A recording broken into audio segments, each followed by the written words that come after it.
Okay, like she said, I'm Andrew Bennett, Director of Advocacy with Energy Outreach Colorado.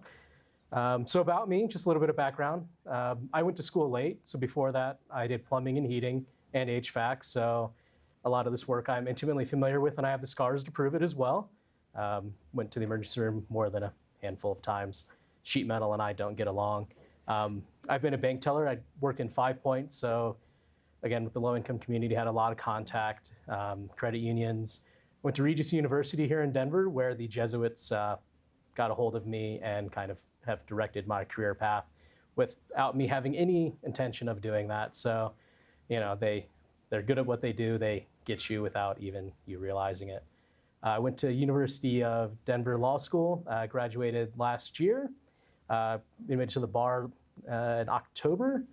That bar exam is the most fun summer you will ever have. So if any of you ever want to go to law school, don't. The bar exam is terrible. So yeah, I mean, I half wish you guys would get to do it. The other half of me knows that that's terrible to wish on anyone.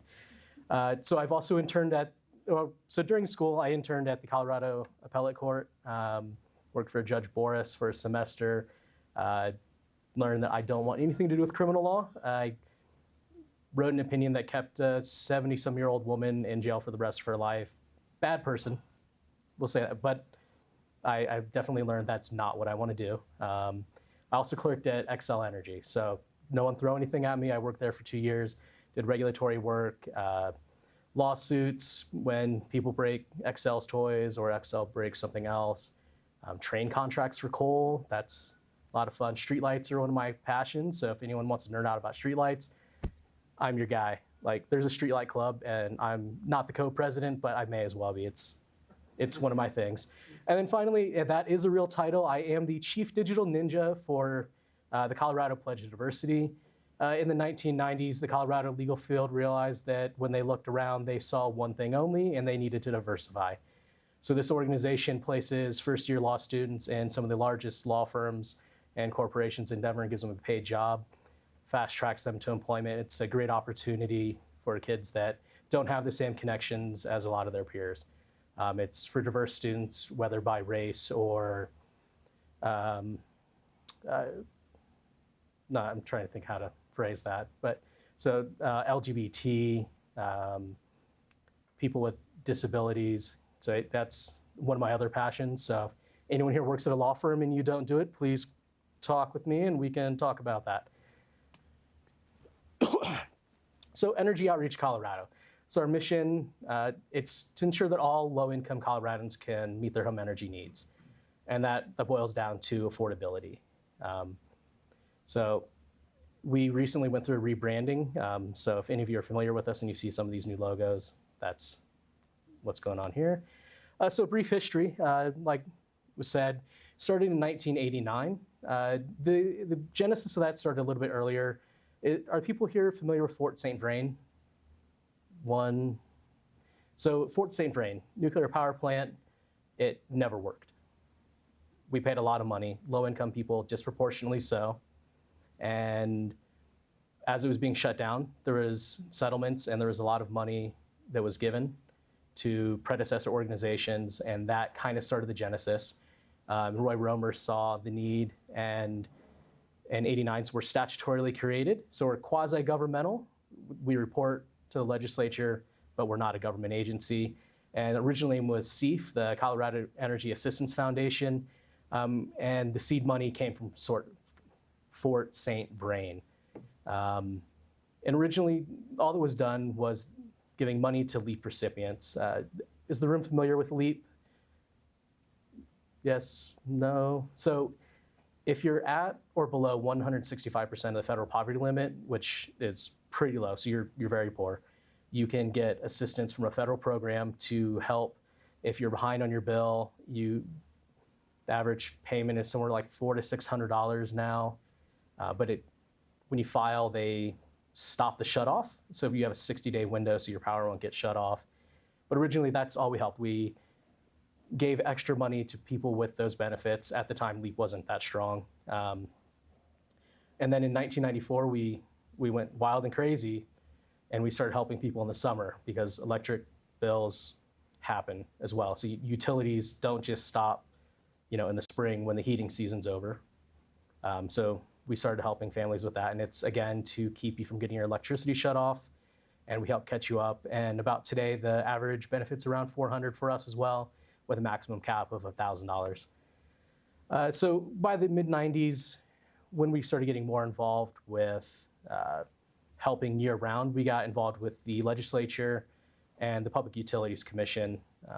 All those fun cases that Johnny was just giving an overview about, we decided that we needed to be involved in order to right some of the wrongs that we saw in this, how things are being done, and to actually speak up for the people who are most affected when rates go up, or you have rate designs that have negative impacts on low-income people and no one else is really speaking for them. We got involved. So then by the turn of the millennium, we're in all 64 counties. So that's whether you're an IOU, an investor-owned utility, co-ops, munis, we're there to help everyone, and we have that reach. And then 2003, SEEF changed to what it is now, Energy Outreach Colorado. It's because we went away from just doing the energy assistance. So it was just to really encapsulate, we are doing more, we have more interest in just doing that. And then so today, it's fun stuff. I do regulatory law, it's my passion, but we're able to help a lot of people. Last year was a little over 16,000 people that we helped with the energy bill, a little over $6.5 million. LEAP's about $55 million, and that's split between doing weatherization and assistance, and their numbers are going down, but they only do the winter. So even though it's hot, it was very hot today, it was 105 degrees a couple weeks ago, and you're running your AC, you're racking up the bill, you're getting behind, LEAP can't help you, not in Colorado. Other states it can't here, so that's where we set in. With LEAP though, they do have other programs, the Crisis Intervention Program.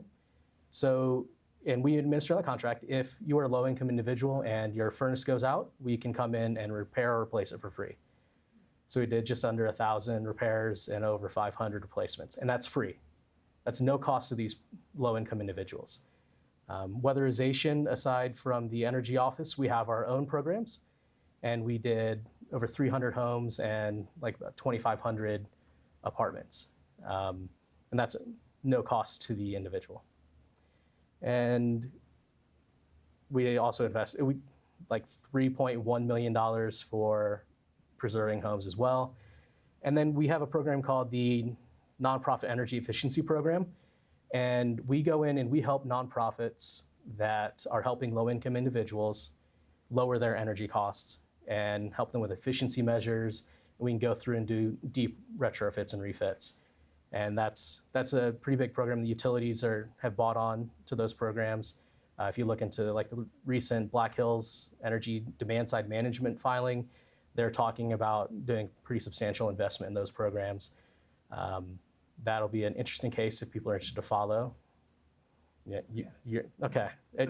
It's a good statement. It's Pueblo's got a lot of interesting stuff going on with Comanche. It's foregone conclusion. It's going to happen. But it'll be, people need help down there. So, and then the grand total since '89, about $273 million that we've reinvested into Colorado. And that also includes, and put on here, we contract with about 350 Colorado businesses to do this. So there's knock-on effects. Not only helping low income, we're also helping Colorado business as well. So energy assistance, that's what we started with. We have two sources of funding. One is donations, private donations from ratepayers. You can check off on your utility bill if you guys are Xcel Energy customers. If you get a paper bill, look at the bottom. You'll see a little box that's kind of offset from smaller text that tells you to check it and then go to another page, and then you can choose to donate. Or if you're Black Hills, it's right there on the front, nice and easy. Or if you do it online, you're gonna have to go click multiple links and find buried links to go to a page to find a number to call. But that's what we rely on, is that from customers, then utilities. Some utilities match. Municipalities, there's actually statute, they can choose their own methods. So some of them just give us lump sums. Some do it per meter, like $1 per meter per month. Others will do 50 cents per meter per year, depending on the co-op, muni. It varies. It's across the state how they choose to do it.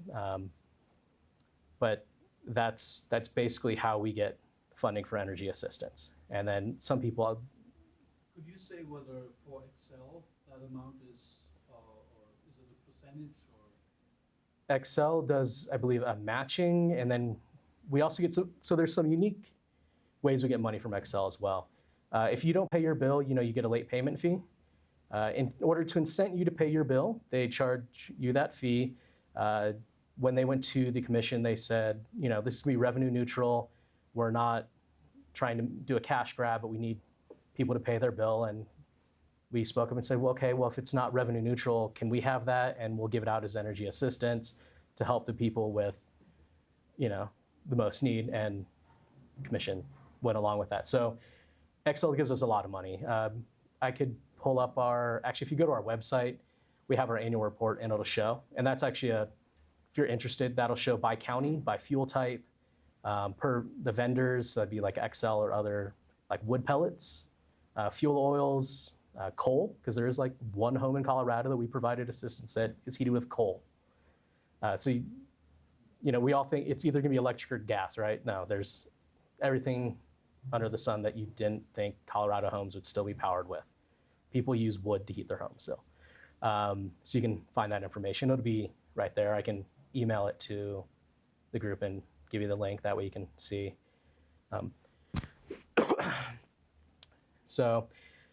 But energy assistance for us is really the first step and what we do. And then getting into, like my guy that did my slide rewrote something on here for me. So advocacy, that's the second component. Besides energy energy assistance, advocacy, and that's what I really geek out to. I love utility and regulatory law. It put almost everyone to sleep. I'm glad I have a friend in the room that really loves it because it has an impact on everyone's lives, and almost nobody knows what the Public Utilities Commission is. You could say, I do regulatory at the PUC. People are like, what are you doing? Where? And not realizing that all of our rates are determined by, one utility says this is what we need, but the PUC is really the ones that say no or yes, and then we get it from there. So it's not just about filing the cases. There's a lot of negotiations and meetings. Earlier today, I had 3 other meetings, and you do a lot of talking in small rooms with people, big rooms with a lot of people, phone conferences. There's just a lot of meetings all the time. So people ask what I do. What is advocacy? It's going to meetings. But you're trying to change minds, and it's gradual, and you're trying to get the other stakeholders buy-in on any measure. You're getting the utility buy-in, but it's just gradual. You got to keep on that message over and over again. I know your group's trying to get involved in some utility cases, and it's just consistently delivering that message. That's all advocacy work. You just got to consistently be talking to these people. Bless you. You're welcome. So PUC cases. There's really about 3 main things we're working on. Rate cases, which we don't have any really in the works right now. There was an electric rate case. It was dismissed. Demand side management, which is all the hot rage right now. There's literally hot rage going around everywhere over a lot of it. And then rulemaking, where we get to basically take all the rules as is and have fun. A lot of red lines. And these have an effect on low-income people at every level. So rate cases. There's basically 2 parts of your bill. You have the service and facilities, which are your fixed cost, and then you have your volumetric based on how many kilowatt hours you're using or your therms. We at EOC are constantly trying to keep that fixed charge down. For a low-income person, that represents a larger portion of their income than it does for you and I. If your fixed charge doubles, is that really going to affect you? Probably not. Me, probably not. A low-income person, that's already a high percentage of their income. You've just now doubled what they're taking out. I think the average is the average person pays about 2 to 3%. Low-income people are paying 5 to 6. So that has a great impact. And then volumetric, we can control volumetric. With efficiency, renewables, we can get ahead of that. With that fixed charge, we can't do anything about that. Doesn't matter if you don't turn on your lights or anything in a month, you are getting charged this fee no matter what. It's like a nice little tax you get to pay before you turn on your air conditioning in the heat or in the cold, or turn on the furnace in the heat. You're stuck with that. But how we address the volumetric is demand side management a lot of times. We're trying to keep peak demand down, but the way we do this is through efficiency, especially on the low income side. So we're insulating homes, replacing like inefficient light bulbs with LEDs. And depending on the measure, there's a lot of different measures you can get into, but it's about taking whatever is kind of that energy hog in your house and really getting rid of it. Examples?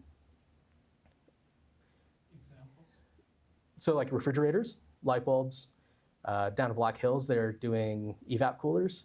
I mean, I have one, I think in my apartment, it went from like 400 kilowatt hours a month to like 200. I also like a small apartment, I don't use much, but I like have my electrical in the summer by switching to a swamp cooler. So you do things like that, swamp coolers. And it's just little things here and there. We're shaving off that peak demand. We do that, then we don't have to buy that next resource to generate power. Although right now that next resource is renewable because they've gotten so much cheaper, but it used to mean, do we have to buy another gas plant? So that's why we're shaving these things off. And then rulemaking. I don't know if anyone is following the miscellaneous docket for the rulemaking. You should. It's a lot of fun. So assuming this group, you know about the interconnection issues that you have with putting solar and renewables on system. That's what the rulemaking right now is with the RES. A lot of that's being addressed. So, I mean, if you're interested, you should take a peek at that docket. I'll email out the docket number. Off the top of my head, I can't remember what it is. There's a bunch of different meetings going on. It's mostly the same parties you see in most of the rate cases: Western Resource Advocates, EOC, the Energy Office, the utilities are all involved because it affects them, different developers. So there's a lot going on that one that should be pretty interesting to this group. But we can affect change there. We'll talk later. I have an idea on something we can do, and that's coming out. I slipped that into rulemaking. We'll see where it goes. I've gotten some positive response. I've gotten some negative response. I've got, the utilities like, well, rules are, we don't like to do that. So we have a lot of different opinions. We'll see where it goes. But this will be a year-long process. Nothing about the PUC is fast. We'll get the recommended rules from the staff of the PUC sometime this winter, next year, probably a year later before we're finally done. So this is, when we say you got to keep going, it's constant. These are long-range projects. Well, I guess I went through that. So Central 70, I assume you all know about the I-70 expansion project and the impact on the Elyria-Swansea neighborhoods. We're basically widening it. We're going to tear down a bunch of homes. We're going to do a lot of construction right next to a bunch of other homes and make a lot of noise, a lot of dust. And the homes right north of the highway were in terrible condition. Literally in one home we did an inspection, we found a hole where somebody was exhausting. I can't remember if it was a refrigerator or something else, but they had it exhausting outside. So the city of Denver and CDOT, they kind of got together and like, we need to do something, bravo on them, but they've never done projects like that. And EOC got involved, and we were able to coordinate with those groups, leverage our utility benefits, and do deep retrofits in these homes: doors, windows, appliances, insulation, replacing furnaces and water heaters that are spewing out carbon monoxide. Because when you insulate a home and you keep air from being able to penetrate, you also keep it from letting out what was inside, so all that carbon monoxide would build up and kill somebody. We don't want to do that. So we're able to replace that. So it was all free to the homes. It was about, did you have a question? Yeah, I was just wondering and you may talk about this later, but what's the homeowner conversation that you have? Are you guys having that conversation? Do you go to the door and knock? Yeah, we partner with the agency and literally door to door. There's about 287 homes, just over 250 participated. But you're going into a low-income neighborhood who is already involved in a knockdown, drag-out fight over this highway going into their neighborhood and destroying part of it. And you're like, hi. Right? Excuse me? They're skeptical, right? Absolutely. They're like, hi, I'm here to give you free stuff. I want to completely fix your home. I'm going to make it so that you can be inside and not hear the construction, not hear and smell Purina, the same thing. And I'm not going to charge you anything. And this group is the same group that, CDOT already, they've dealt with that process, and they don't believe you. It's like we have the 30-some people that chose not to do this. And they're still seeing it happen with their neighbors, but they're very skeptical. And that's with almost every project we do. We tried to give away swamp coolers in Pueblo. And we had the names of the people because they went through energy assistance. So we have their names and their phone number, and we know that they qualify. And they thought our guy was a scam artist. When you're trying to give this population free stuff, it's too good to be true. And when something's too good to be true, I mean, it's literally too good to be true for them. So it's a massive problem we've had. We were able to get buy-in for the most part. A little over 250 out of 287. That's pretty good. And that works about 80% done now. There was a slight delay on the windows for some stuff, but I-70 project got pushed back, so we should be done before. But this is something new. We haven't done this kind of coordinating with the state, leveraging our resources, and working with a city to go in and retrofit a bunch of their homes to make them energy efficient, and also provide the other benefit for this, which was not hearing a highway literally being built on top of you. So I mean, this could be a new model for other projects we do. So this is something we're really excited. There's some news stories that I think CBS or NBC did it. If you want to look up, you can actually see as they go through, and you can see some of the work that they're doing. But no, this was a good win for us. We really like to do this kind of work. So earlier I talked about energy assistance being that step one. So this little circle, our little graphic here, you come in with a crisis. We keep your electricity or your gas from being shut off.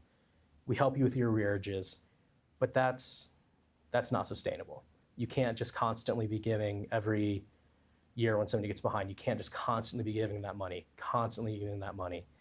It doesn't solve any problems, right? You're just enabling it.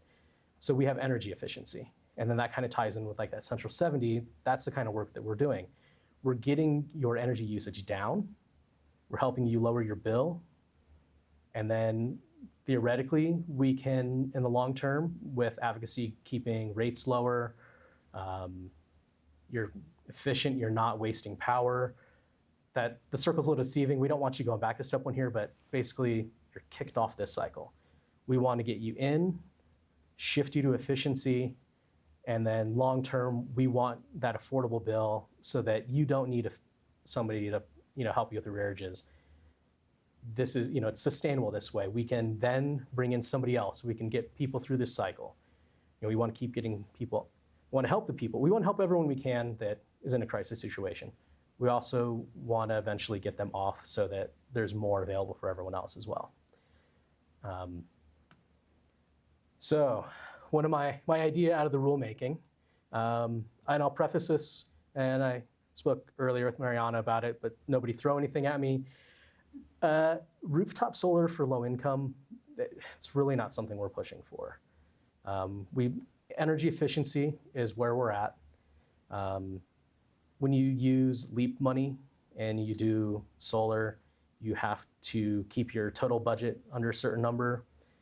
And so anything you're putting into solar, you're taking away from energy efficiency. So we'd rather do the efficiency. We can come back later and you can do solar. But as is. That's not where we're leaning, but low-income people deserve to have access to renewable energy. It just, at the moment, it's not feasible. Really, it's still early adoption to stick them on it. I'm not a fan of PACE lending, if anyone's familiar with that for low income. As an attorney and doing securities, we can nerd out about that later if anyone wants to talk about it. But is everyone familiar with community solar gardens? So when you have your monthly subscription, maybe you rack up some credits, you didn't use a lot of electricity, and you keep rolling those credits over. The rules don't allow you to, but I would like them to, that if you choose, you could give those to like EOC, because it's a dollar amount, but that dollar represents kilowatt hour. And then I can give that to somebody that needs assistance. So we basically shifted, we kind of have to think about it, kind of up here, and it's not like an actual shift of the electrons, but that person is getting renewable energy. So I'd like for people to be able to shift that. And this is a very small amount of credits. So it's a nice spot to do it at. Net metering would be a little more complicated. The utility, the fun part, anyone here member of a CSG? Okay. At the end of the term, when you would leave the CSG, the utility gets to keep your credits. So they've sold that electricity, they've made money, and then they've basically double dipped because now they get your money that you should have gotten. I also want that to go to other people so that we can shift these kilowatt hours, kind of these more ephemeral ones. They're not the actual ones, but we can shift it over. And then from here, we can scale this out. Net metering on homes. Maybe you choose every month to give X many kilowatt hours off your system. Now there's issues with you becoming a power producer. We'd have to get around that, which is why this works. But that's something that I've been talking with people. That's in the rulemaking right now. I have a meeting next Tuesday to see if people will still buy in on it. But these are the kind of creative ways we're looking for funding. Earlier I talked about how easy it is to find how to donate money to EOC. We're getting less and less donations because of that. As people go digital, they're not checking off the boxes. Generally, our donor base is a little bit older, so younger people coming on are using the digital means to pay their bills, and they're not seeing it. But we're doing a lot more solar, more renewables coming online, and I think this could be an interesting way to do it. If we're not putting rooftop on, I still want low-income people to have renewable energy. We were talking about the RESA earlier. All Colorodans pay into that. That means low-income pays into it. There's two different schools of thought. One says they're getting the benefit of renewable energy because they're breathing clean air, because somebody that has more money is able to access the RESA and get solar on their house. There's other groups that say low income has been paying and they're not getting direct benefits. So I think this is a creative way to appease both groups. You're taking it from people that have the means to do like CSGs and rooftop solar and shifting it to those who don't. So it's just kind of shifting the funds a little bit. And these are the kind of things we're going to have to start doing at the utility level or at the PUC level with the utilities, is find these little pockets where we can be creative. So I'm really excited about it. I really nerd out about those things until you guys aren't nerding out with me, except my new friend. So that's it. I mean, does anyone have any questions? Have you introduced that concept anywhere yet? Yeah, in the rulemaking. So there's a handful of developers, the energy offices there, the utilities. I think at the last meeting, I got a lot of people started really thinking about how we can expand this out. And I had to reel it back. I was like, guys, I'm trying to just do a little thing here. I don't want anyone to get distracted with it going too far. But I think people are excited about interesting ways of distributed generation. Kind of a different concept for it. I mean, it's finding new ways and being creative. And I think there's a lot of interest in figuring out how we solve this inequity in access to renewables. I just wanted to say that I'm really happy that you're focusing on energy efficiency, because that's really where the biggest gains are to be made. At the same time, it's not the sexiest part. So, I mean, people with money, they always go for the high-tech solutions, and that is fine. After all, they have the money to use these solutions, but there's so much more to be gained from energy efficiency, and that's why I applaud you for it. The other thing is, I was surprised to hear that you had such problems getting people to understand that you're not scammers. I'm surprised because that's a very old problem, and in other communities, New York City or Harlem, or they've solved that problem.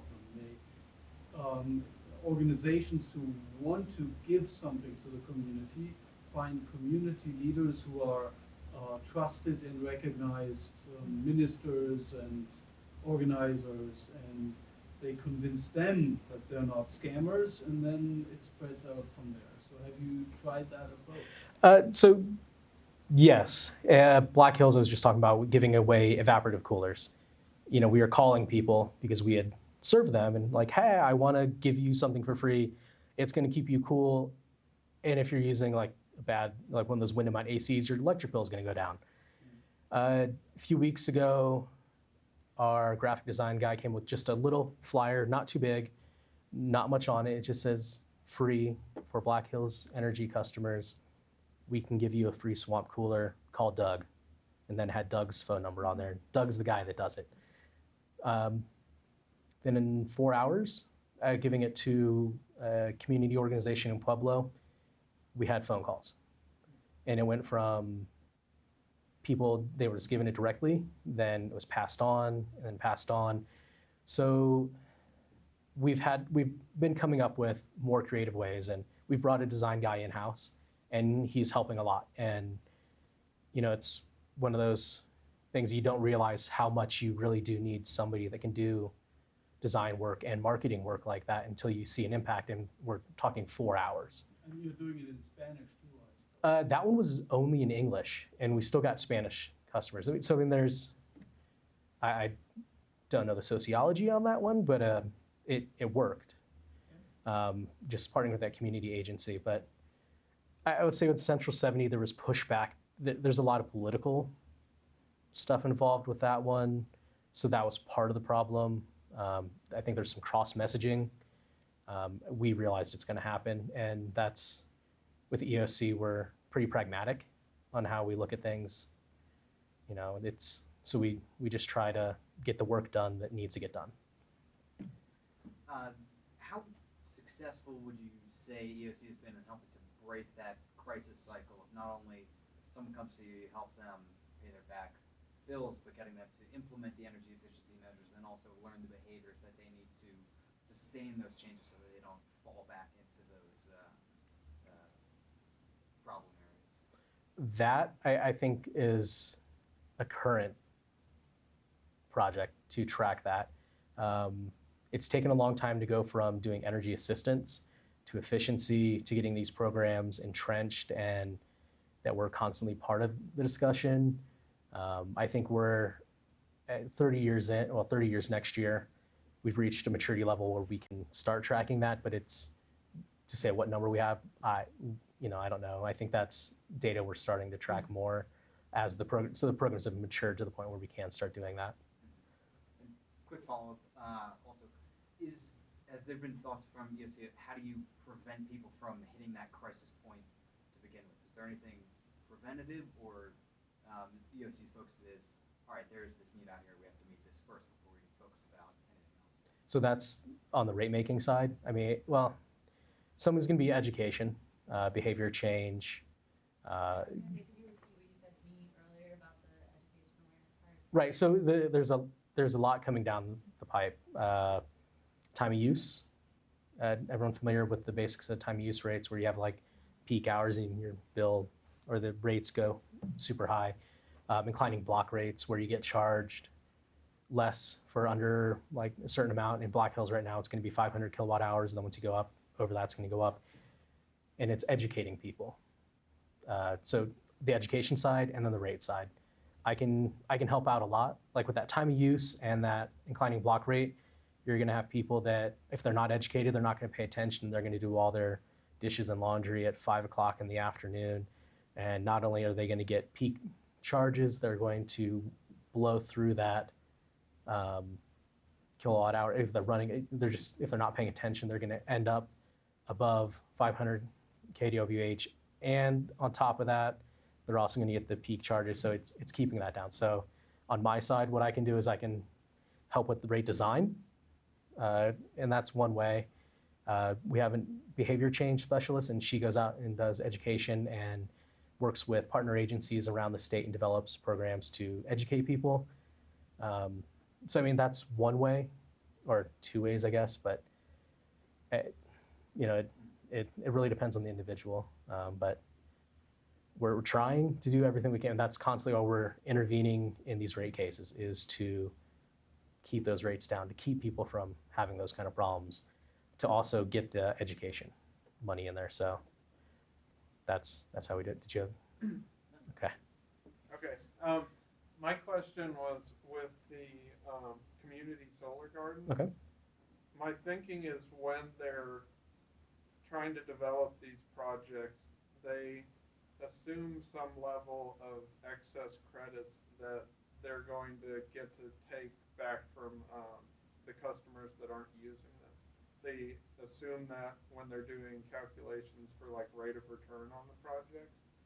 So if they're not going to be able to count on that extra money in the rate of return on the project, are you going to prevent the community solar gardens from being built in the first place because the rate of return won't be high enough for the investors? So the donation side, that would be accrued credits the customer has on the utility, not with the developer. Okay. So that wouldn't be implicated. What we have found in talking with community solar gardens, and we're probably going to start seeing as we go forward, is they do RFPs, requests for proposals, and then the developers submit bids. They're starting to put in low income, whether that's maybe some donated capacity or they're going to reserve certain amounts for low income. So they can make the economics work on the developer side and provide assistance to my people, to low income people. So the credits, that's separate, that's with the utility. The CSGs we've talked to and we work with, because we do some enrollments that they can be profitable with giving and donating, because we also give a tax credit. That's the other part we can provide. So that'd be the other incentive for people donating. It's not, I'm not saying it's not altruistic, but it wouldn't have to be 100% altruistic, because we could provide tax credits as well. So, but yeah, it's not going to affect the CSGs being able to be profitable and get put on system. So I thought I saw a hand over this way, or maybe somebody was, Any more questions? no, they were scratching. How big is the LED replacement campaign? How successful is it? Are you doing anything with the CFLs or Edison bulbs that they're replacing? What are we doing with them recycling wise, you mean? That I don't know, because we partner with other groups. For LEDs, we work with Mile High Youth Corps, and as they go in, they do like LED bulbs. Also aerators, low flow aerators, because that's another little thing. You slow down how much water is being used. You don't have to heat as much. You cut down on natural gas. So it's little things like that. And the program is successful. I'd have to get numbers. I don't work on the implementation side, so like those numbers I don't have off the top of my head, but it's the direct install kits. Annual report, which I have a copy of it. I'll put it, and I'll get the docket number from you too. But Yeah. I'll send that out in a follow-up email. But they have a lot of really good stuff on that stuff in the annual report. Yeah, and you would be able to check out our new rebranded website. It's pretty slick. Kind of just saying. I am asking because I've seen some pushback, not just in the United States, also in Europe, where people stick to the old stuff, and even right-wingers who will stockpile the old Edison bulbs because they think it's some government overreach, when in fact it's paying 1/9 of the electricity for lamps you never have to change again. Right, In the and next 10, 20 years. that goes back to behavior change and education. So we can double dip back into, we can keep looping back into our programming. Or do we need on No, time? no, Okay. If there's other questions, yeah. Question about, so the late payments for people go towards helping to fund the energy assistance. Do you have any knowledge of like what percentage of people are missing payments that are qualified for assistance? I assume that most people who can't pay their bills probably need the assistance, but is there, say, a demographic of people that's they're making too much to qualify for assistance, but not enough to really stay on top of their bills that might be getting left behind, and how do we help them as well? Directly, EOC isn't directly going in that direction, but I think on the advocacy side with rates, whatever I do or we do is going to help those people as well. The demand side management programs that we administer don't go to them, but they have access through other ways that they can do that. So there's a lot of rebates and there's a lot of other programs they can access. So it'd just be education and information, getting outreach to those. Not everything's stuck at 165 or 165% of FPL. There's some programs that you can access at 80% area median income AMI, which helps folks like mountain communities, really high cost of living. You might be the janitor at the hotel getting paid way more than you would in Denver, and you don't qualify on 165 FPL, but because of your expenses up there, you're the same level. So there are some programs that help people in that situation. But I mean, it's tough all around. I mean, like, you know, I was talking to my boss about this earlier. You know, we see all these issues. I mean, you have to be careful of mission creep a bit, but I mean, we do think about those, and there are some programs that they do have access to at that income level, but it's tough.